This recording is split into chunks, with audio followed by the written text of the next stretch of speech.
मेरी बेटी को अभी न्याय मिलना चाहिए। लेकिन न्याय करने के लिए निष्पक्ष होना बहुत जरूरी है। वादा करते हैं तुमसे, समय लगेगा लेकिन न्याय मिलेगा तुम्हें।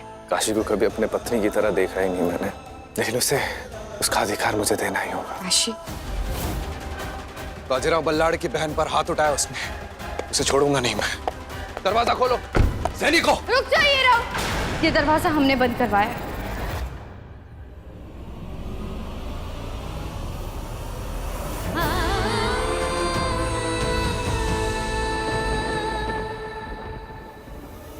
पीयू,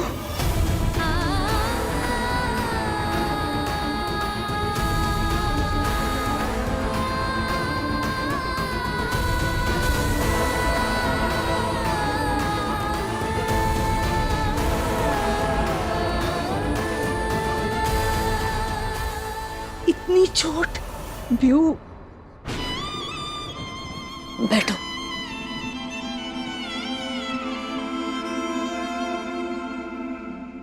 क्या हुआ? बहुत चोट लगी है आपको बीहू भाई? वैद्य जी को बुला लाते, उपचार करना जरूरी है। नहीं भाभी, किसी वैद्य का कोई उपचार मेरे अपमान के घाव को नहीं भर सकता।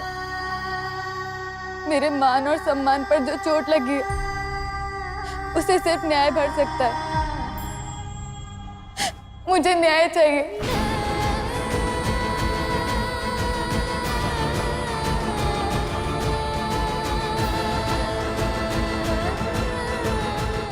और तुम्हें न्याय मिलेगा। पेशवा बाजीराव की बहन हो तुम। बताओ हमें किसने किया तुम्हारे याद? किसकी इतनी हिम्मत जो मराठा साम्राज्य में किसी स्त्री के साथ ऐसा सलूक करे? बताओ पीयू।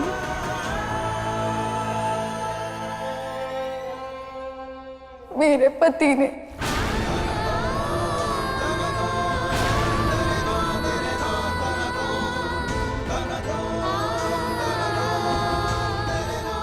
क्यों?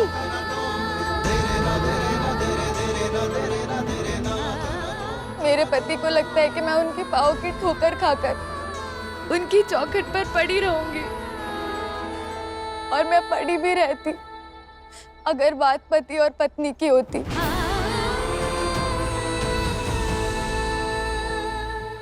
पत्नी कितना कुछ सहती है, पर एक दूसरी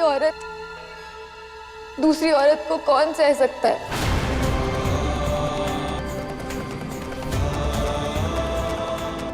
दूसरी औरत? हाँ, मेरे पति के जीवन में दूसरी औरत है, और उसके कारण वो मेरा अपमान करते हैं, मुझे मारते हैं, पीटते हैं। मेरी गलती क्या है कि मैं उन्हें रोकती हूँ? परिवार की इज्जत के कारण, मेरा उनके लिए जो प्रेम है उसके कारण। क्या इस बात के लिए मुझ पर हाथ उठाना सही है? बिल्कुल नहीं बीहू भाई, कोई कारण इतना बड़ा नहीं होता कि किसी स्त्री के ऊपर हाथ उठाया जाए, उसे इस तरह अपमानित किया जाए। तो आप मानती है ना कि मेरे साथ अन्याय हुआ है? बिल्कुल हुआ है अन्याय। पेशविन बाई, आप खुद भी एक पत्नी हैं। जवाब दीजिए कि मेरे पति दोषी हैं या नहीं। क्या उनका अपराध माफ करने लायक है? नहीं है ना? बिल्कुल नहीं। ऐसे अपमान की कोई माफी नहीं होती। तो फिर न्याय कीजिए पेशवन बाई। मेरे अपराधी पति को ऐसा दंड दिया जाए कि मेरे सारे अपमान, सारे घाव के साथ न्याय हो सके। मैं अपने पति के लिए दंड और अपने लिए न्याय मांगती हूँ आपसे।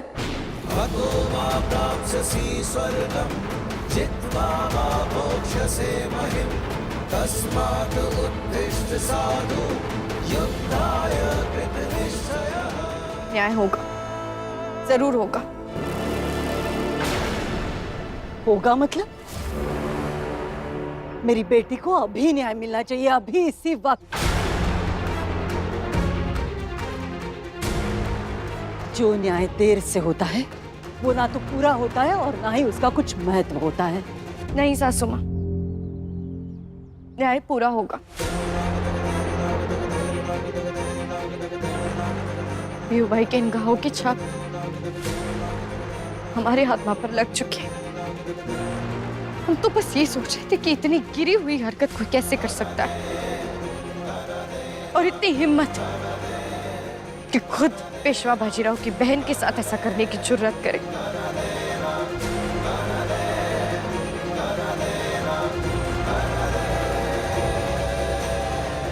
इतना मारा, इतनी चोट पहुंचाई और किसी और औरत के साथ।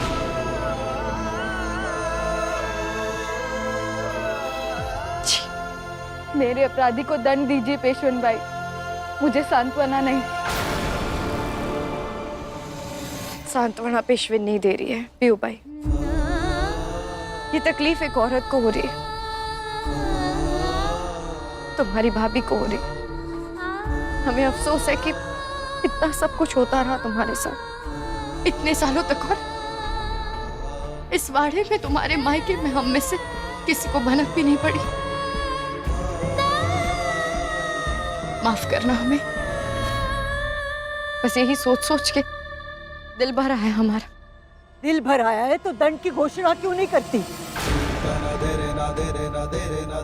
दंड हम अभी नहीं दे सकते सासू माँ। क्यों नहीं दे सकती? दंड देने के सारे अधिकार प्राप्त है तुम्हें। छत्रपति शाहू महाराज ने खुद ये अधिकार तुम्हें दिए है ना पेशविन भाई। निसंदेह, लेकिन न्याय करने के लिए निष्पक्ष होना बहुत जरूरी है।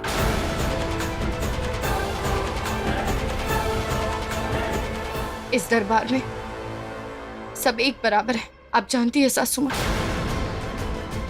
आज हमने यहाँ बीहू भाई की बात सुनी, अब उनके पति यानी कि हमारे आरोपी, उनकी भी बात सुनना जरूरी है। अब क्या सुनना है तुम्हें काशी? उस आदमी ने जो किया उसके सारे सबूत तुम्हारे सामने हैं।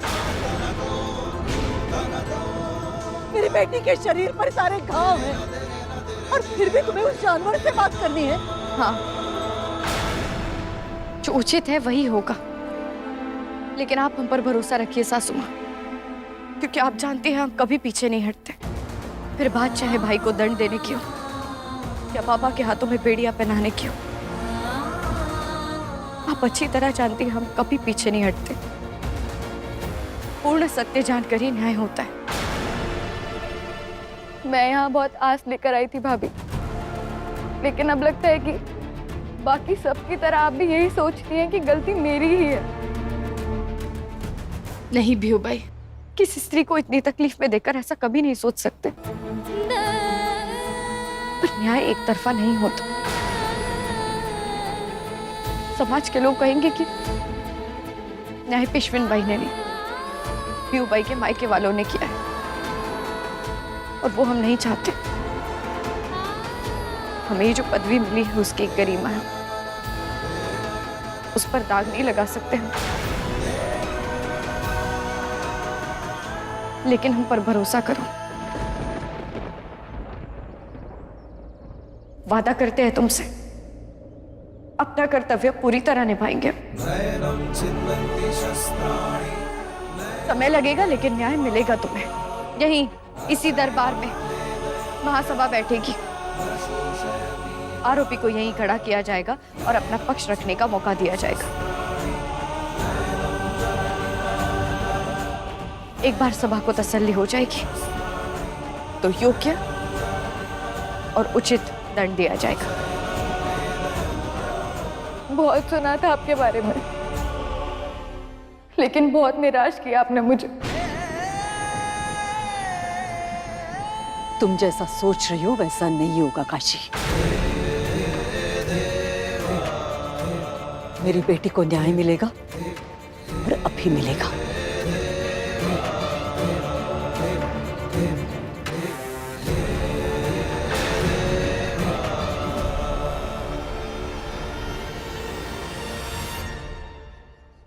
सूर्या जी, तुम मेरे इकलौते मित्र हो जिससे मैं हर बात कर सकता हूं, और रिश्तों के मामलों में तुम मुझसे ज्यादा समझदार हो। तो एक बात पूछूं? ऐसी क्या बात हो गई जिसके लिए आपको इतना सोचना पड़ रहा है?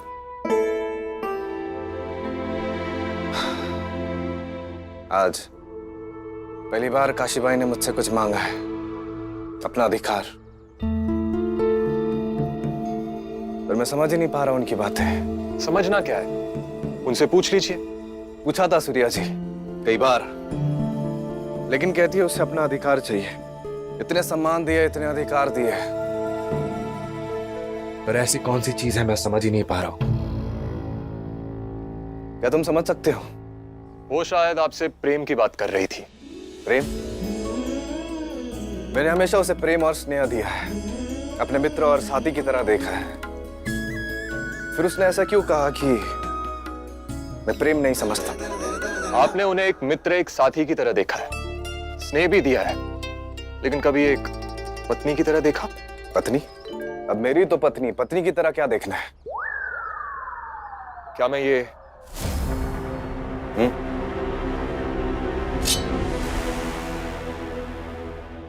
आप अपनी तलवार से कितना प्रेम करते हैं पेशवा सरकार?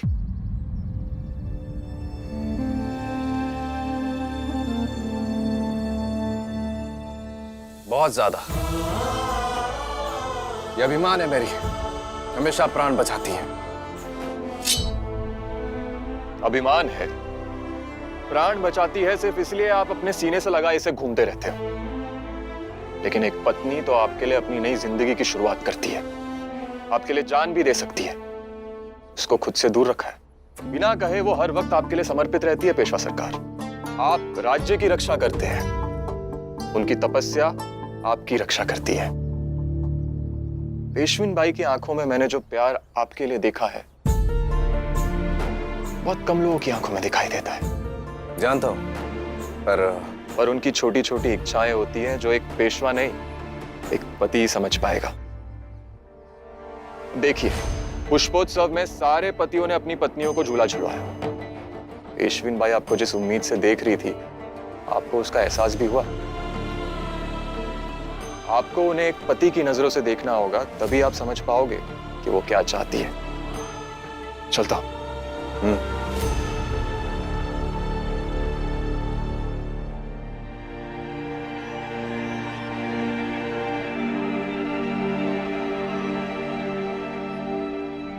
सूर्या जी ने बिल्कुल सही कहा। काशी को कभी अपने पत्नी की तरह देखा ही नहीं मैंने।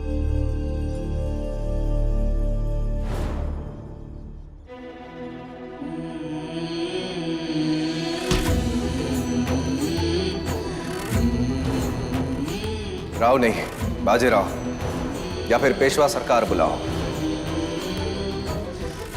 नहीं देखना है तुम्हारा चेहरा मुझे, इसे देखते ही आग में जल जाता हूं मैं।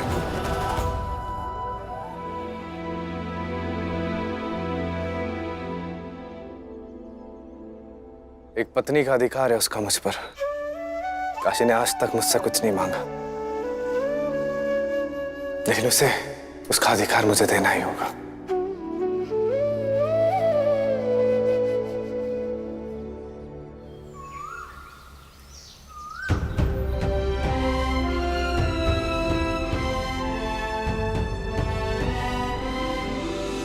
अति सुंदर पेशवा सरकार, ये नथ आपने बनाई है? थोड़ी सी कला की समझ मेरे पास भी है। अब जरा जल्दी बना दीजिएगा। नथ में 2 मनके की जगह 3 मनके लगा दूं तो और अच्छा दिखेगा। नहीं, 3 नहीं, सिर्फ 2।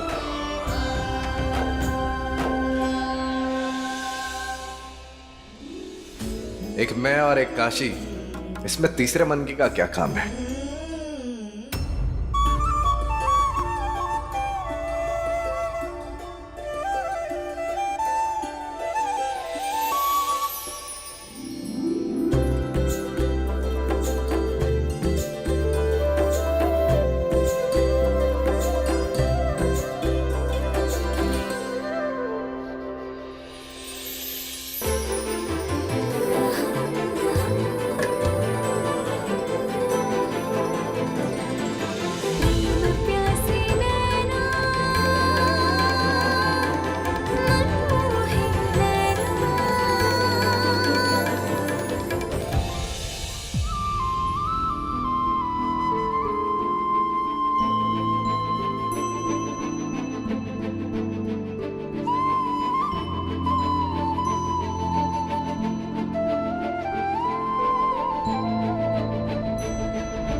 काशी, आज पूरे 15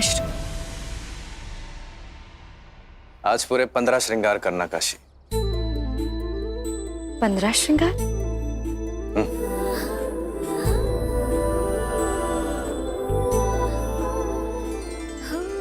16वां मैं खुद लेकर आऊंगा।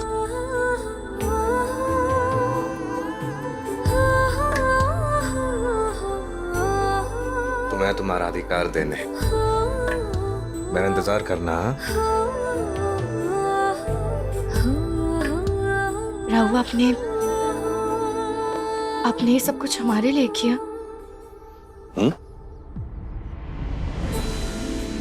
क्या मेरा ये सपना कभी पूरा हो पाएगा?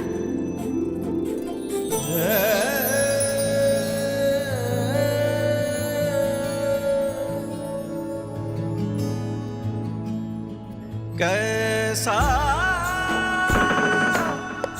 लगा है मोहेरो, प्रीत है या है ये संजोग।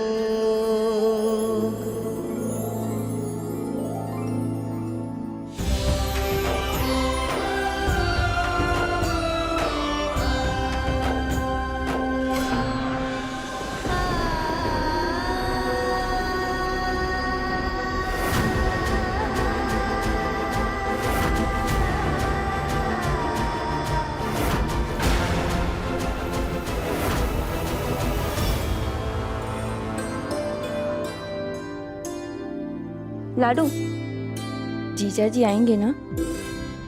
या हर बार की तरह तुम्हें इस बार भी इंतजार करना पड़ेगा?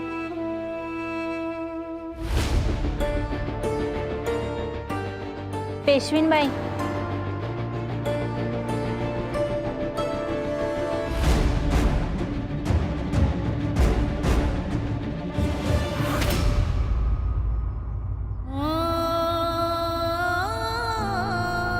बाजीराव बल्लाड़ की बहन पर हाथ उठाया उसने, उसे छोड़ूंगा नहीं मैं। बताओ उसे बाजी, बल्लाड़ परिवार की बेटी पर हाथ उठाने का नतीजा क्या होता है?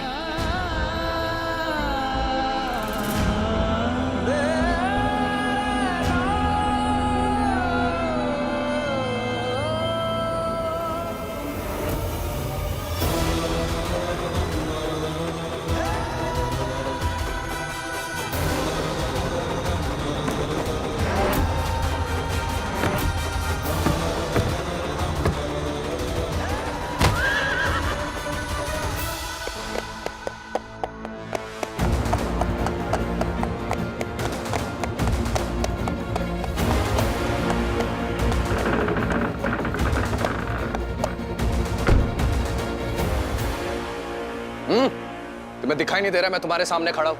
दरवाजा खोलो। सैनिकों, रुक जाइए राव। ये दरवाजा हमने बंद करवाया है। क्या मतलब है तुम्हारा? आज मुझे मत रोको काशी। मैं छोड़ूंगा नहीं उसे जिसने मेरी बहन के साथ ऐसा किया है। राव शांत हो जाइए। तुम्हें पता भी है व्यू भाई के साथ क्या हुआ है? जानते हैं राव, बिहू भाई आई थी सभा में न्याय मांगने। सभा की क्या जरूरत है? मैं भाई हूं, उसका अकेला संभाल सकता हूं मैं। समझने की कोशिश कीजिए, जैसे इस समय बिहू भाई की सुरक्षा की जिम्मेदारी हमारी है, उसी तरह उनके पति की सुरक्षा की जिम्मेदारी भी हमारी ही है। दंड दिया जाएगा, लेकिन उससे पहले उनकी बात भी सुनना जरूरी है। ये समस्या हमारी सभा में आई थी, तो अधिकार भी पेशविन को ही होना चाहिए।